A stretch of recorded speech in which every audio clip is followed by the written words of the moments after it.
I have something that we should probably talk about real quick. It's kind of interesting. We'll see what happens.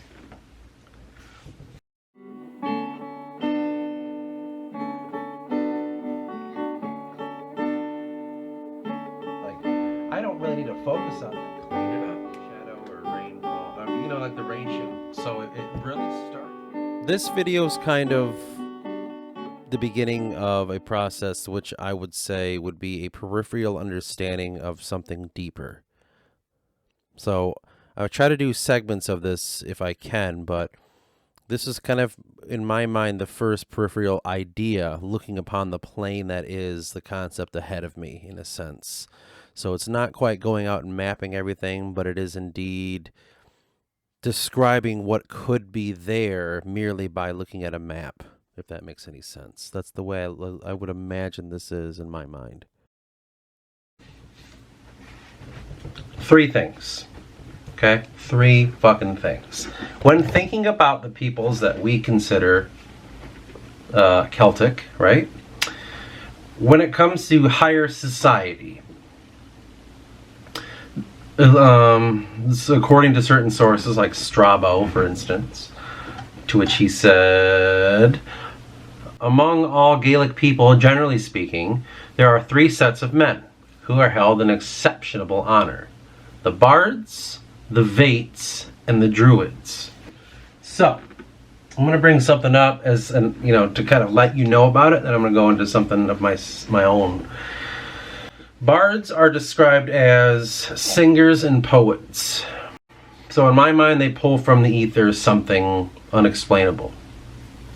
The vates are considered diviners and natural philosophers. And the druids, in addition to a natural philosopher, study also mortal philosophy. So, for instance, the vates, the interpreters of sacrifice and natural philosophers, and druids, in addition to the science of nature, study the moral philosophy. Okay? The office of the bard was chiefly to compose war songs and poems in praise of men, distinguished for their valor, patriotism, hospitality, and other virtues, and to satirize bad men and denounce their vices. So, vates, I think they're the ones, conducted sacrifices and foretold the future. These like the diviners in a sense. They, the Gauls, have also soothsayers, who are held in high estimation, and these, by auguries and sacrifice of victims, foretell future events. They're the ones that can sense the future and stuff. When inquiring into matters of great importance, they have a strange, incredible custom. They devote to death a human being and stab him with a dagger in the region above the diaphragm. And when he has fallen, they foretell the future from his fall and from the convulsions of his limbs, and, moreover, from spurting of blood.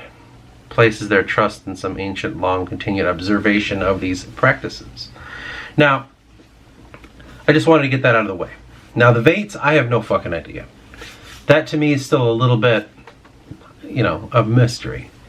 But here's something that I've kind of been thinking about in terms of me in my book and all the stuff I'm doing. I have a lot to say about a lot of things, actually, but we'll see. I have had my eyes opened, in a sense. I've been reading other people's work of late. Only two people, let's be honest. But it's opened my eyes quite a bit. It's wonderful, and it's also very personal.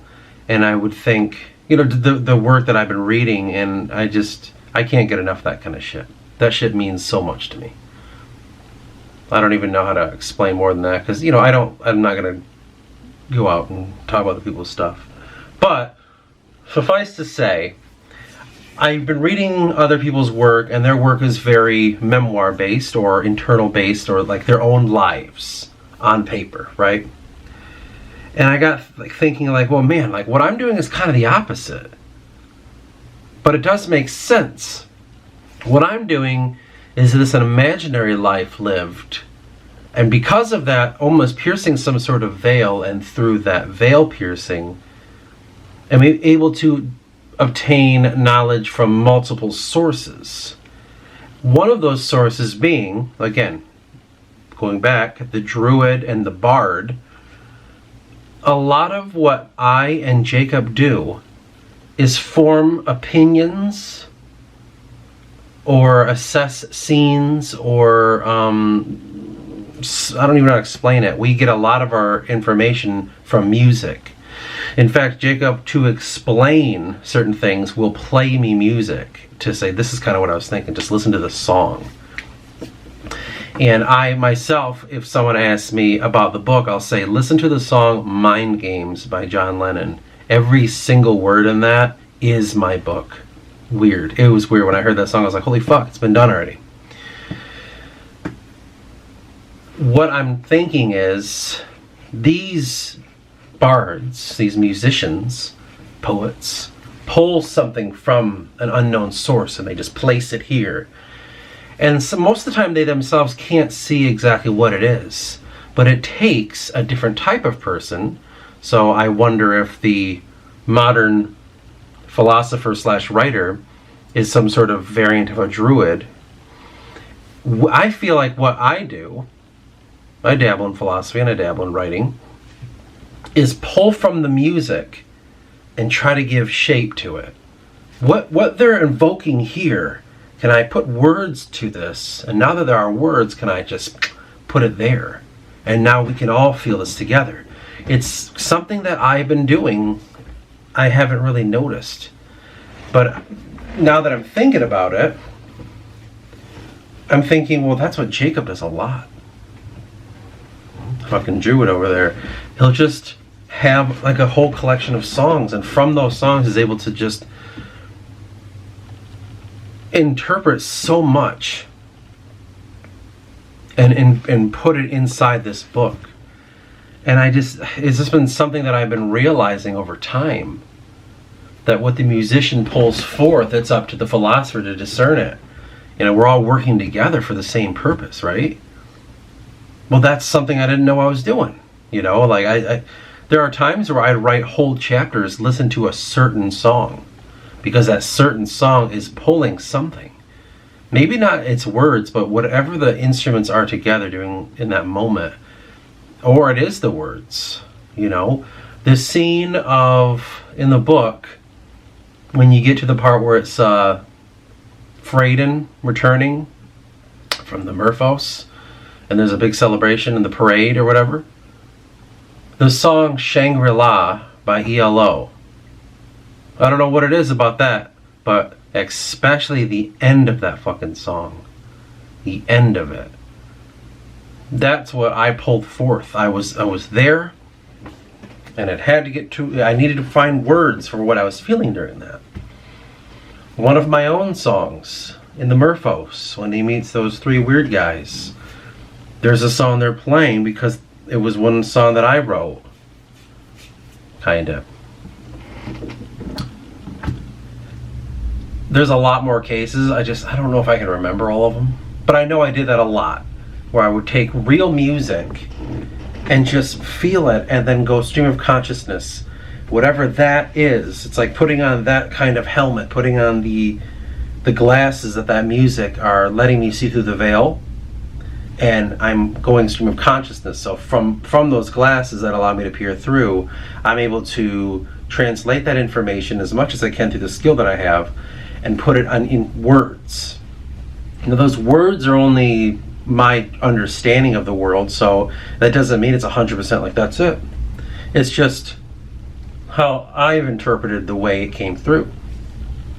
And that's what I think, that maybe these people were more together than we realized, because there's not a whole lot of sources. Like, I think it says here that Caesar didn't really distinguish between bards, vates, and druids in his writing. He didn't really think it was a big deal.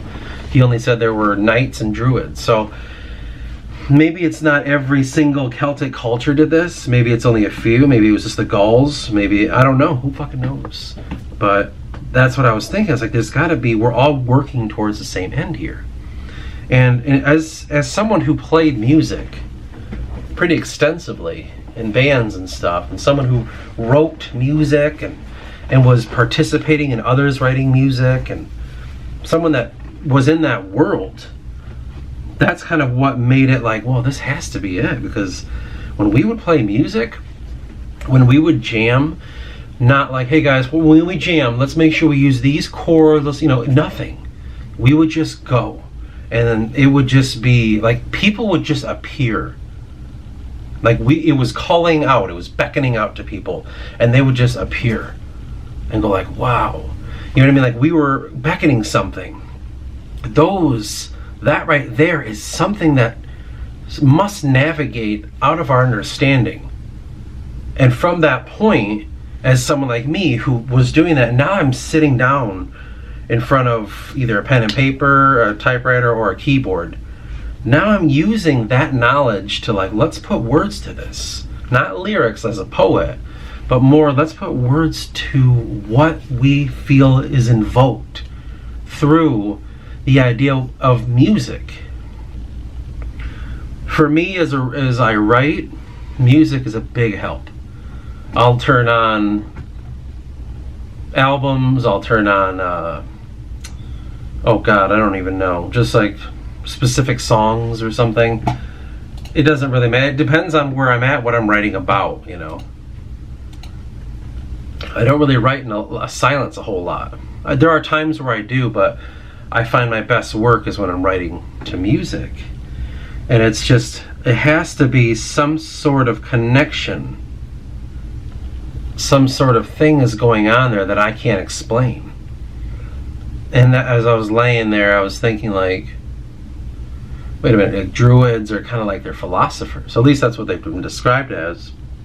Spiritual leaders, philosophers, and there's many other things they've been described as, and who knows how much is confusion or truth. But then I just got thinking about like bards and shit, and the purpose of a bard. A lot of the times it says, bards are the ones who sang songs of heroes and stuff, and why would one do that? Well, that's to invoke something in a group of people, to invoke an idea, or to invoke this hero I will sing about is something we should all strive for. Do you know what I mean? Like you're trying to make people, you're trying to pull people into this idea system that this is kind of the construct of life. This guy here, this crazy thing he did, I want my people to kind of emulate that, and it's the bard who can do that, because through music, if played correctly, it puts people in this kind of trance-like state, if you will, to where the information can enter their minds better. Again, as someone who was a musician, that's just something that I noticed. Now, as someone that goes now on the other side of the writing, it's from that point that pulling that information and laying it on a table. I think the whole idea of like musicians, like Led Zeppelin. You have this band who's pulling forth this information, but you need this druid to decipher all that information. This poet, I should say. So this head bard, and you think of like Robert Plant. Like he is pulling with words what the musicians are with sound. And together, it takes this higher being to, discern what's happening through that. Now, we don't do that with our society. It's more about, like record deals and how to get money and, how to hook up with chicks and fucking screw other people over and, just dumb things. But I see it within our culture, and I see it within the English culture that also is in America. And, I really see this classical idea. I mean, as white people generally, why they're so obsessed with a certain kind of music. For the longest time, I don't know what's going on now, because I don't know what the fuck people listen to, but as I remember my time as a musician, as I look back at the times where I would go just off in my head as I was playing along, with other people, and the kind of things that I felt like I was bringing into this realm. When you would jam with somebody, especially if you jam with people that you just have a very good connection with, there are no words necessary. You can rely on each other in a way without words. It's insane. And I wonder if small glimpses and small aspects of that, with what a band is and what each instrument is, can be a certain thing pulled with a certain mindset. You know, you look at a drummer, you look at a bass player, those aren't the same kind of people. There are a lot of different, what's the word? What do people say? Stereotypes about what a drummer is or what a bass player is, but I think it's generally true, you know? And as someone who's looking back at this and thinking, well, what exactly is music in general?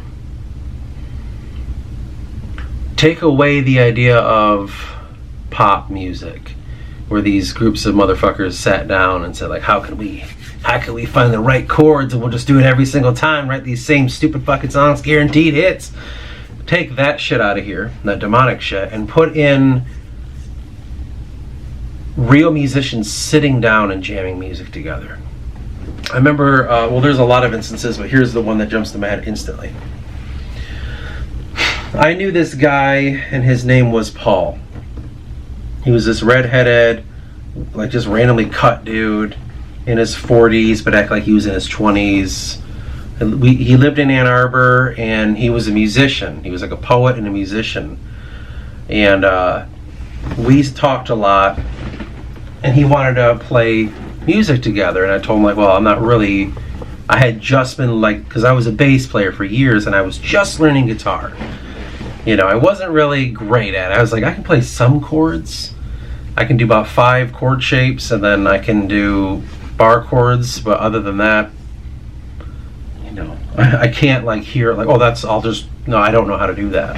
I don't know every chord. I don't know how that works. So, and he was like kind of showing me this stuff as much as he could and trying to show me how to solo and stuff. And he was a naturally gifted musician. And I felt out of my element, but I was like, all right, I'll just continue to do this. There's got to be a reason we're together. So we would meet up every once in a while and play, and he lived in this like one of these old huge houses that's shared by a bunch of people, because that's how it is in Ann Arbor. It's so expensive to live there that you have to like share a house with other people. You only get your own room. I would fucking hate that, but whatever. And anyway, he invited me to some shows to play too. I was like, oh crikey. And it was so hipster, all this stuff. And then I remember just driving around collecting a bunch of people that I don't even know who they were. You know, we drove here and there was this guy, he plays bass. We got him in, he's like, hey, what's up, man? And then this guy, he's like, this fucking like black dude with like, oh, I played the bongos and all that shit. So we'll bring him in. It was just like, if I was like, I'm out of my element. I'm not a musician, dude. Like I can't play guitar. I wanted to play, I can do bass, but I can't do this. It was a whole thing. And then when we got everybody in this big van, I remember we went to this show. And I didn't know any of these songs. I didn't know. Like, as a bass player, I can pluck around and like, I got this. But there was already a bass player. I'm a fucking guitar player that doesn't even barely know chords. And he started going.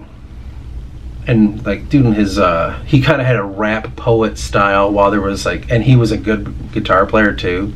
I'm like, I don't know what you play. I don't know what to do. I was such hell. But then there was a lull between songs, and there was these chords I was working on. I was playing with 3 chords because I was like trying to figure it out, and it was a D minor maybe, and then something else. It was just, that's all it was.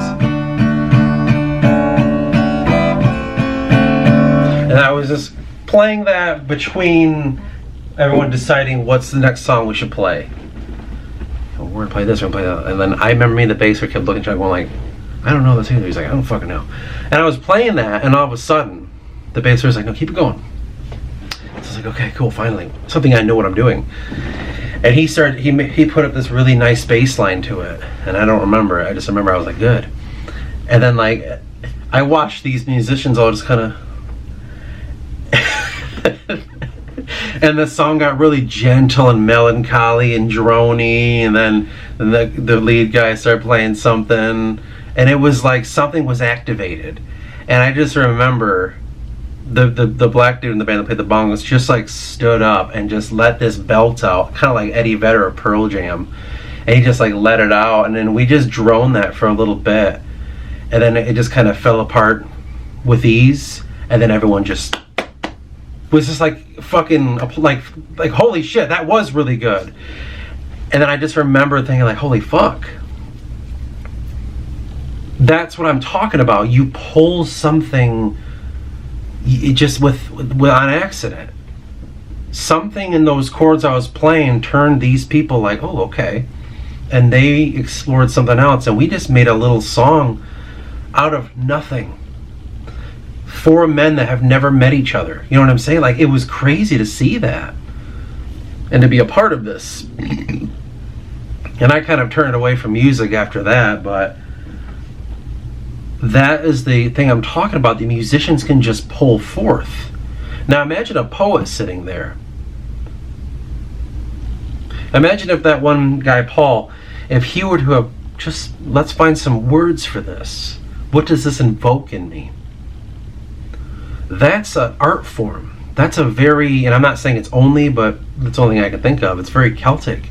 This bardic tradition. What is it that those notes pulled forth? What is it that happened within just 3 chords?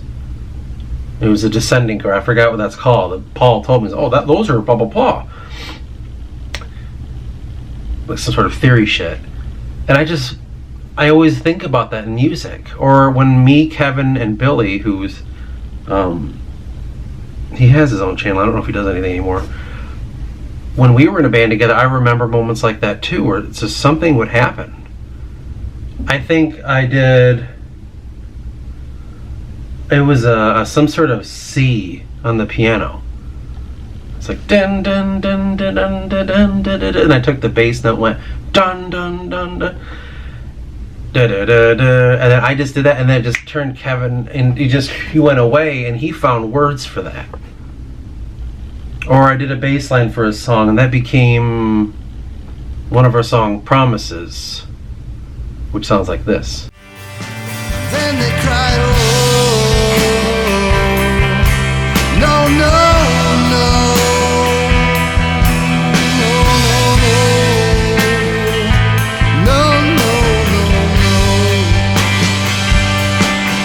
They cried, oh, no, no, no,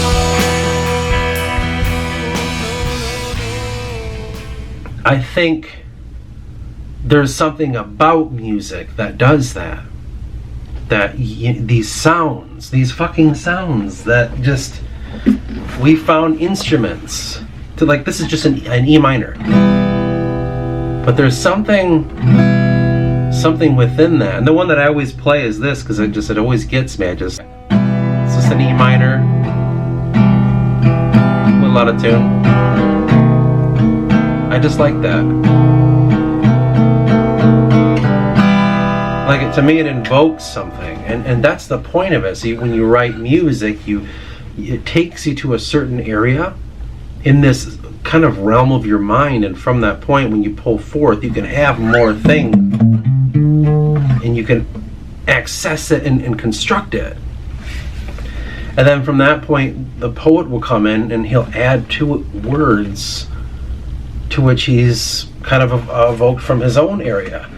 And a lot of the times, those poets are also writers. And I just think about all this stuff where going back, when I'm writing and I listen to music, And I'm just hearing this music, and that music's turning something on, that it's allowing me to peek my head through the veil so then I may write myself what I'm imagining because of this music.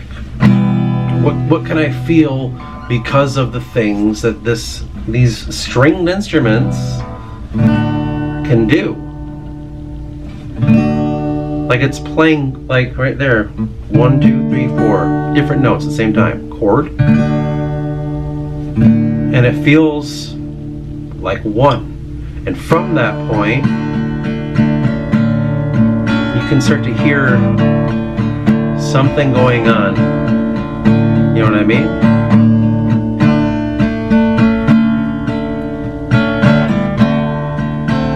And then all of a sudden you just have things flowing as you're bringing forth in this trance-like state words, and then you can start to sing. Something that's very ancient. And I think that's what they were doing back in these days. They understood that, just like we do now. Where these bards would do that, and I wonder if it's a source. I wonder if there's some sort of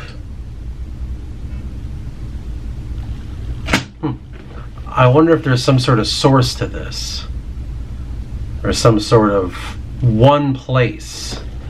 Not to say like, well, this is God. This place that we're going to is God. I don't know what it is. But I just got thinking about writing and music and how it forms together, and I just wanted to expel this and see what I could come up with, like what I could talk about. See how far I could take it, you know what I mean? Just something to think about. Maybe I'll go into a little bit more. A lot of times the stream of consciousness talk, you don't really have structure. People love structure, man. I love when you structure things, but it's not always like that in life. I'm not a fan of structure myself, but maybe next time I'll talk about it in a little bit more structure. But I wanted to just get this out and say something about all this and see what happens with it. Motherfucker.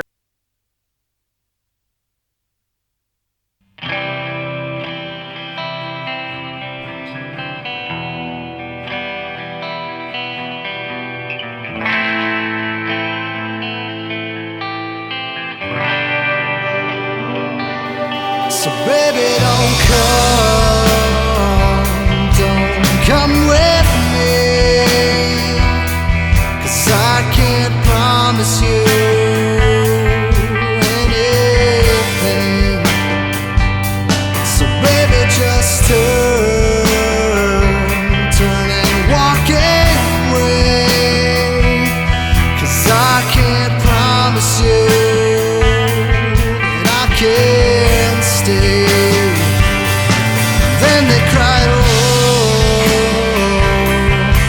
no, no, no,